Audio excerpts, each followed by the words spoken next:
Welcome to Here's How We Get There. It's the daily show filled with conversations about business and mental health in a down-to-earth style with real-world language. Now let's dive in with your co-hosts, Kenneth Shark Kinney and Trey Tucker.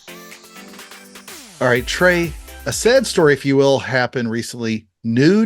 Deep fake images of Taylor Swift went viral on X, evading every kind of moderation that you could. And it really is a sad story of what's happening with a lot of AI. And it's funny because I had just seen a post on LinkedIn from a lady that I know, and she had put a post out about some pictures that she had taken that were uploaded, and they send you back a collection of photos, which are basically, just recreated with AI, and they look great. And she was asking people's opinions. And so there's a bunch of different services out there that do that, but they all came back and they really did not look like her. And then this story pops up, and there's these pretty sexually explicit deep fakes of Taylor Swift, who I find to be a very attractive girl. I find her to, but there's so many different reasons. What I really like about her is, sort of what we know of from her personality. She's pretty guarded for the most part. She's right. Comes from a decent family. She's not known for, 87 breakups with guys, and she's not in rehab every other week. This is not like Madonna 30 years ago or however long ago when, she put out a sex book with Dennis Rodman and people like that. I mean, Taylor lives a pretty decent life, but the scary part is this could happen to anybody. Yeah. And if it does happen to me, I just hope they make me look skinnier. However, as long as they keep the good looks and charm about, but it's really scary what's happening with these kind of things that can go viral real quick. And what's your advice or thoughts on all of this? And did you do a ton of research looking on every Twitter account for these pictures? I have a whole lot of new subscriptions that I'm going to really have to cancel the next couple of weeks trying to find this thing. It is a scary thing. I think I heard a story also that somebody using AI took Joe Biden's voice and started robocalling people, telling them not to vote. Yeah.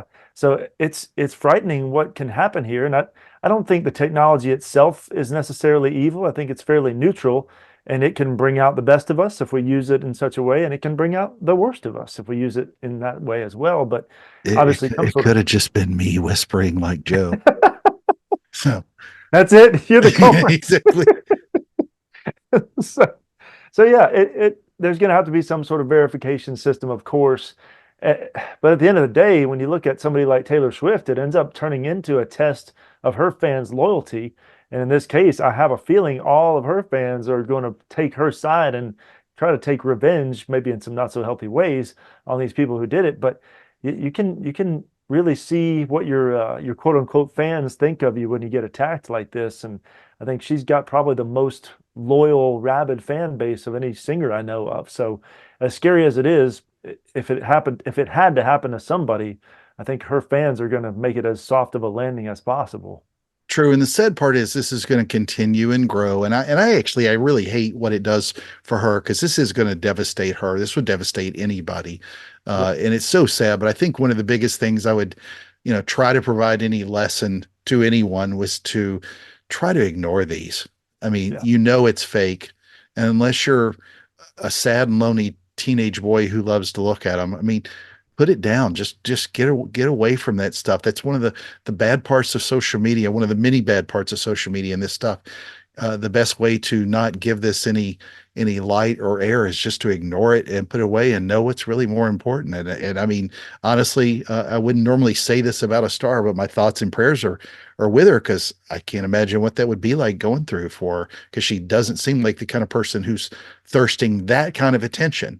Thank you for joining Shark and Trey on the Here's How We Get There show. Make sure to rate, review, and subscribe to the show, and visit here'showwegetthere.com. That's here'showwegetthere.com.